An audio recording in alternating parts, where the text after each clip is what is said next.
want somebody to be so clinically depressed and think, oh, everybody's this way. And this is Hmm. normal. We all. And it's like, no, we don't all like, feel like this rough all of the time.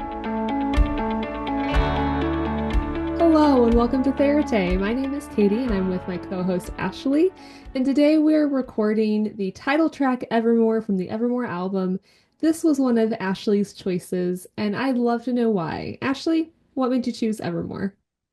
I love this song. It has a really personal connection to me, and it also kind of reminds me of depression, like how her lyric, I can't remember what I used to fight for. It just feels like such a good picture of what depression can look like, and some of the numbness that can come through. The album ends on like a hopeful note while acknowledging the current pain, which I think is just a beautiful example of what therapy can be. So I'm really excited to dive into this song. Yes, I am too. You're absolutely right. So tell us then, what questions would you ask if Evermore was your client? Yeah. So first, I'm going to talk about some of the lyrics that I'm going to be referencing because there are many of them. And then I will share the questions that I'd ask. So really, this everybody should just listen to this song, but here are some of the lyrics that I highlighted. I had a feeling so peculiar that this pain would be forevermore. Barefoot in the wildest winter. In the cracks of light, I dreamed of you. I replay my footsteps on each stepping stone, trying to find the one where I went wrong. It was real enough to get me through. I was catching my breath. Mm, Oh, so question-wise, I would be asking what you've been learning about yourself in the gray. And I don't think that we all always need to be like learning, but I do think the feelings that we have do give us a lot of insight into what could be going on internally, even if there are very few feelings, which can happen with depression. So that's kind of what I mean by the gray. What was it like to have small glimpses of hope in the mm, cracks of light? I dreamed of you. When we see those little cracks of light, sometimes that's what keeps us going. And sometimes it doesn't feel like enough. But in this song, I think she's really normalizing the fact that those little pieces of hope can really keep us going. hmm. Yes. And was there any support, or were you completely alone when you were barefoot in the wildest winter? Hmm. Yeah, and what a good question, right? Because she seems to be alluding to like the memory or the thought of something or someone being what got her through. And that is interesting because it's not directly stated in the song that this was physical, like something was actually there, but just like the mental and emotional like awareness was significant enough. So I think that's a really insightful question about how we can pull on internal resources. Yeah, that's a really good point, Katie. Yeah, those are amazing questions. And I love that you really kind of just directly like named like the song is really in a lot of ways about depression and kind of got into that. That was really great. Any other questions you would ask? No, I think that's it. Hey, what would you normalize and validate for this client? You've experienced immense raw pain and still survived. That pain can be so deep and mark us significantly.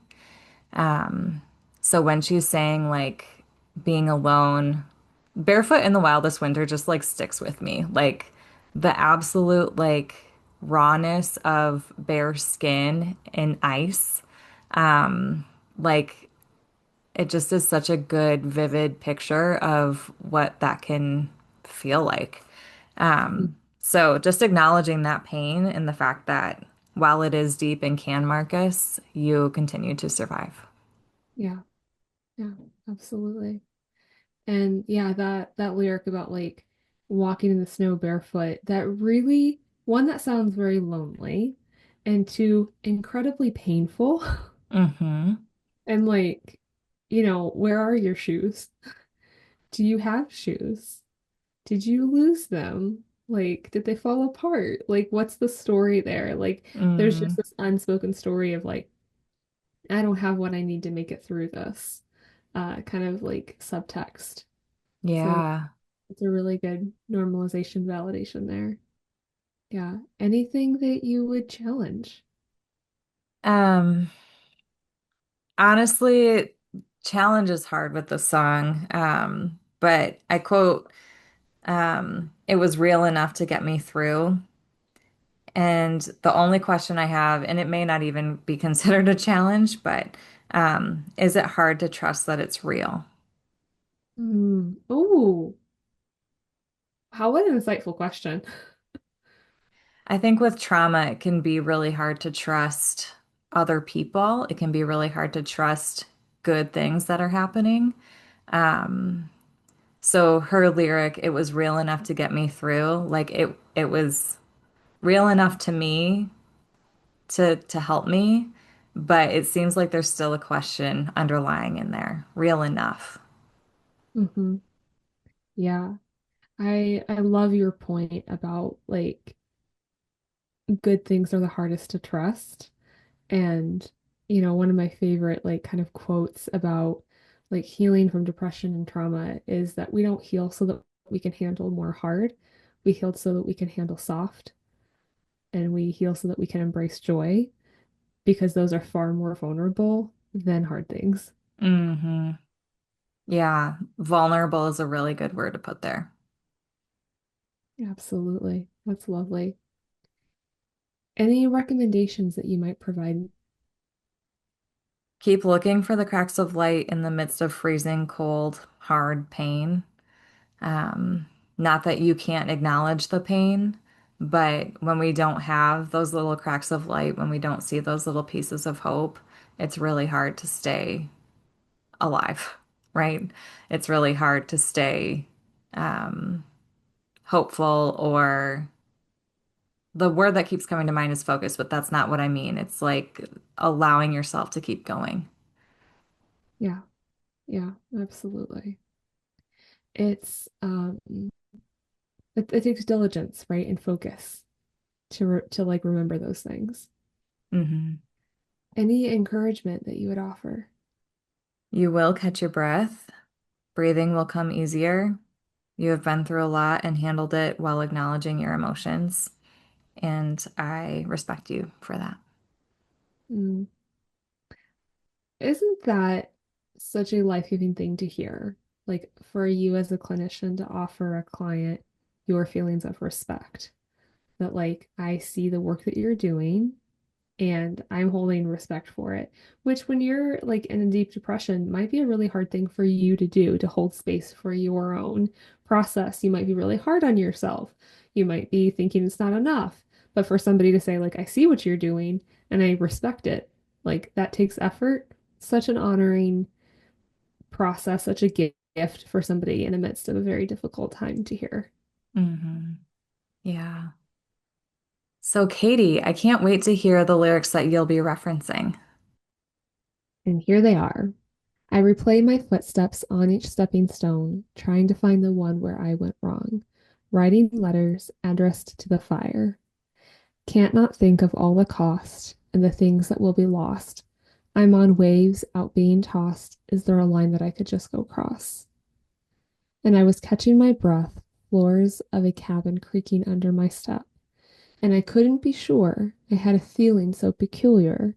This pain wouldn't be forevermore. And when I was shipwrecked, I thought of you. In the cracks of light, I dreamed of you. And it was real enough to get me through. I'm on waves, out being tossed. Yeah, I swear you were there. So, Taylor Allison Swift, how dare you? how dare you? Where are you keeping that audacity? So, I Those are think so beautiful.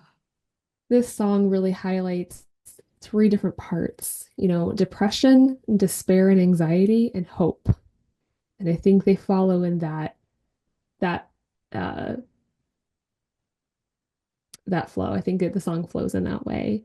And I will also just add that I think that this melody, again, doing this podcast has made me so aware of how Taylor communicates the message of a song through the melody Hmm. and how it starts out like very gentle, it's just her, but then at the point when Bon Iver joins, like it gets chaotic and like there are, melodies overlapping and their voices are a little like there's like a it's like played in a minor key.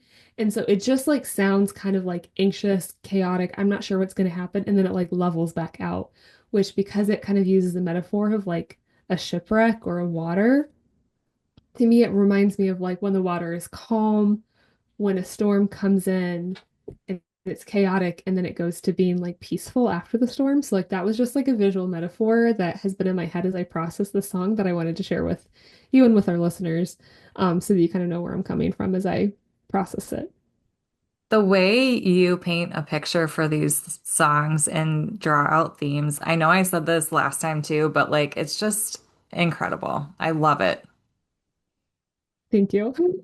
Yeah, I have a lot of fun pulling out themes and patterns here. What Um, questions would you be asking this client? yeah, I would come back to that lyric about replaying footsteps on each stepping stone. And I would ask the question, like, what are the steps where you feel like you went wrong? I've noticed that when people are reflecting on past mistakes or maybe feelings of shame, that oftentimes that's an uncomfortable topic for the listener. And so the listener might try to soothe that person or say, no, you didn't make a mistake or it's okay. And I love that therapy is a place where you don't have to run away from that. You don't have to rush to feeling soothed, but you can just explore like what do you feel like you did wrong? Maybe you actually did do something that you regret, or maybe it's a perception that you're holding on to and it's an inaccurate perception. Either way, I want space for that to be explored. And Yeah. the question, what is the cost of things that would have been lost or that would be lost? What has the cost been to you or to your family, to your friends, to your money, to your belongings, to your sense of purpose, to your sense of belonging? Like, what has been lost? And then I would ask, what is the line that you consider crossing? And is that a line of safety, right? That's always something that as a therapist, it's always on my radar, right? Is this person safety? Is this person safe? But also, maybe it's not. That could be a relationship line. That could be situation, a work related thing or a friendship related thing. But either way, like that to me tells me like you have been pushed so hard and that you needed something to give somewhere. And so you knew there was a line and you considered crossing it. And so I would want to explore that really with specificity there. Hmm. Yeah. Excellent clinical questions, Katie. Well done. Thank you. What would you be validating for this person? Yeah. So I want to talk a little bit about depression because similar to you, I think that's what the song is, addressing. Hmm. And there's kind of two parts here that I think require some nuance.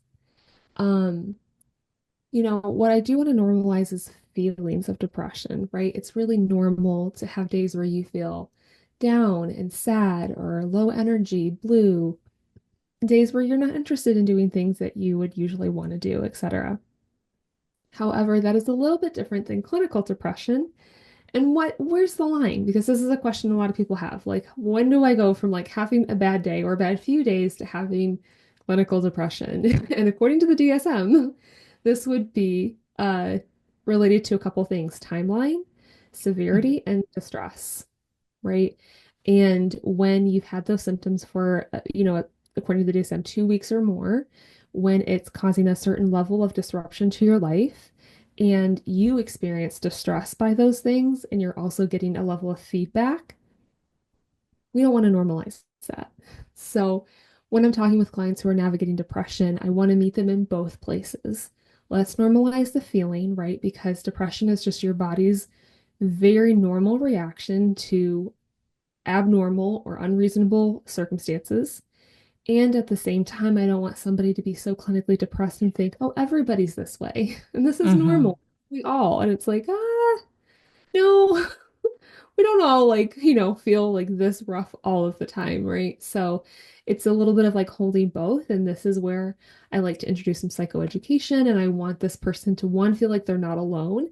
And at the same time, to not get so accustomed to their circumstances that they don't even feel like it should change because they don't feel like anything's abnormal about it. So that's probably what I would want to normalize and validate and explore with a client. Hmm. Yeah, I love that you talked about the difference there. That's really, really important. Yeah. Yeah, What would you challenge about this song?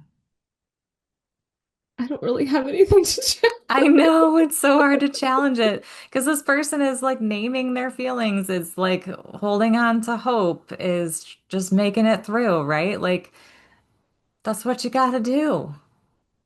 That's Do what you you got. have, and it's okay if not, because I'm totally putting you on the spot here, but like, and this is a very personalized like discussion between like a person and a therapist. So I'm not saying that like you should assign this to anybody right now, but like, do you have a go-to recommendation for, well, maybe this is recommendation instead of challenge. Right? Hey, Katie, do you have any recommendations? I do actually. I'd love to hear them. So I'll come back to the lyrics. And when I was shipwrecked, I thought of you. In cracks of light, I dreamed of you, and it was real enough. I love that you like highlighted that lyric. I thought that was so clever that you said like what how real was it to you, or was it real enough for you? Um, So this person is referencing what I would consider an anchor, like an emotional anchor in the midst of this emotional storm or life storm that they're in. And so I would encourage this person to develop a stronger relationship to that anchor in more ways, right? So whether that anchor is, that you have kids, or maybe that anchor is, a family member or a pet, or, just somebody that matters a lot to you, or a friendship, like really, if you've been drifting from that, come back to that, come back to your sense of purpose, come back to a sense of belief or fulfillment, like things that helped ground you, right? And I think those can be really simple things. Like it doesn't have to be big. And I think sometimes when we think of a sense of purpose, we think of something maybe grandiose or something, you know, really formal. And maybe a sense of purpose is just, I have to feed my dog today. And Hmm. if I'm not around, like, who's going to feed my dog? Like, Hmm. that can be a sense of purpose. Yep. Or, hey, I always see this person at this time. And if I'm not here, like, who will see that person? Like, I don't know. So that would be one of my recommendations.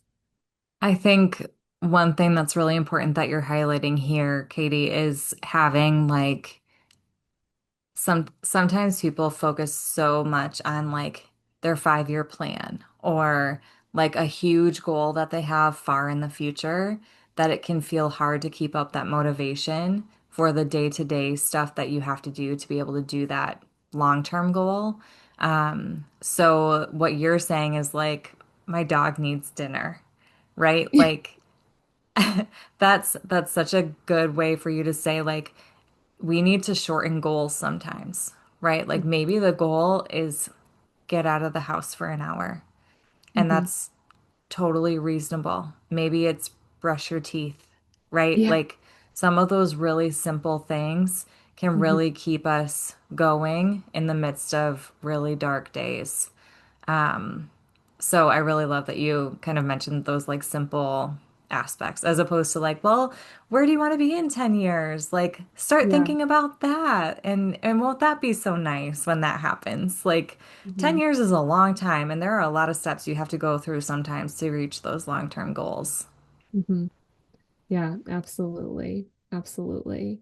And clearly, like this anchor point for you was something that like you dreamed about it, you thought about it, it was real to you. Like, how can you keep enhancing that?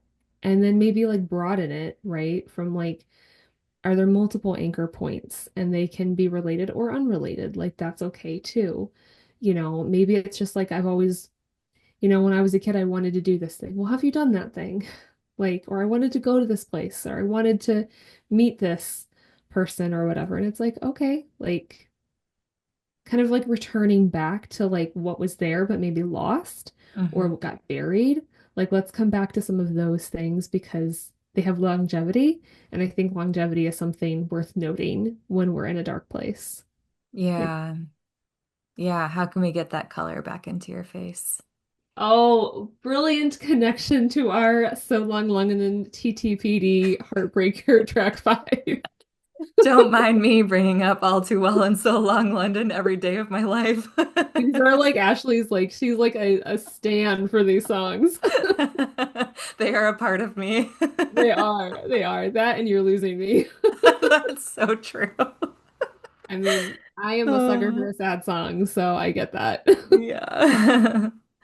How would you encourage this person? So I'm going to do a little more pattern recognition here. Okay. And I was catching my breath, floors of a cabin creaking under my step, and I couldn't be sure. I had a feeling so peculiar. This pain wouldn't be forevermore. And I think there's a progression in the song from stepping stones, right? There's an analysis happening here. Like, where did I misstep? Where did I go wrong? To a barefoot winter walk.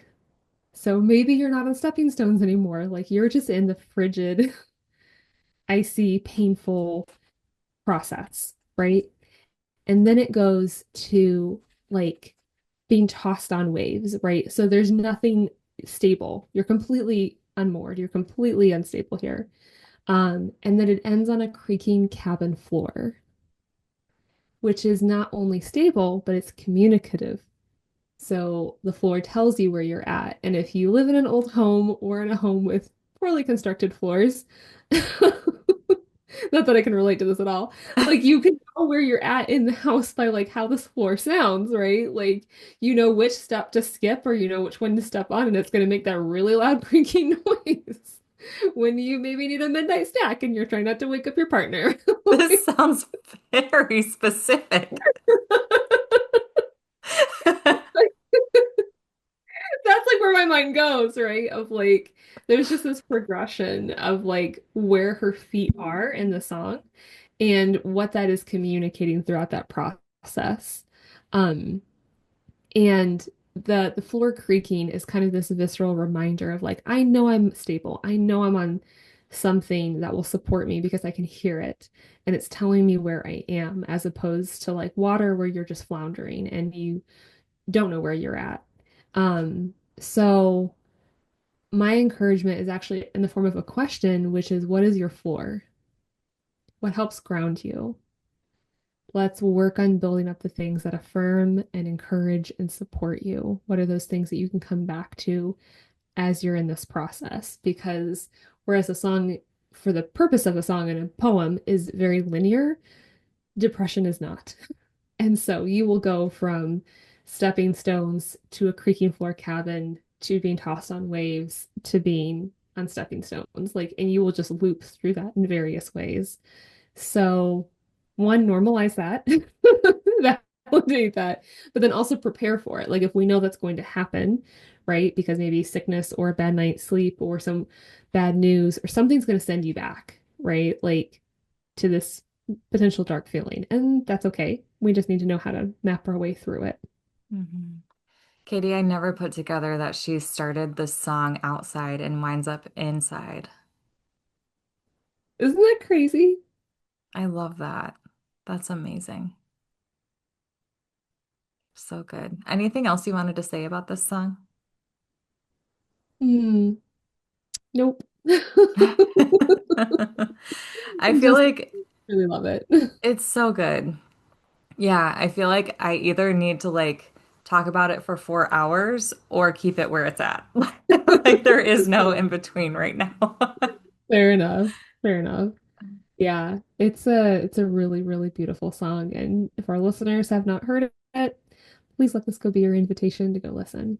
Hmm. And that pretty much wraps up our Evermore album. Or does it? I don't know, Hmm. Ashley, do you think the listeners would want to hear one more song? Like a One more major, song. a major song? I think so. I think so. What if we had other people with us, though? That sounds like such a treat. I think that would be really fun. All right, I think let's do it. Okay, well, we'll see you in a couple weeks then. See you in a few weeks. Thank you, Thanks for listeners, for listening. tagging along. We are so eager to continue this journey with you. As always, we are your hosts, Ashley and Katie. We are not therapy, but we hope you've had a good time. We think we had a good time, and we've certainly enjoyed ourselves. You can look us up on Instagram at therataypodcast. You can email us at therataypodcast@gmail.com to send in any requests, any comments, any ideas that you have. We'd love to hear it. And as always, we'll see you at our next episode.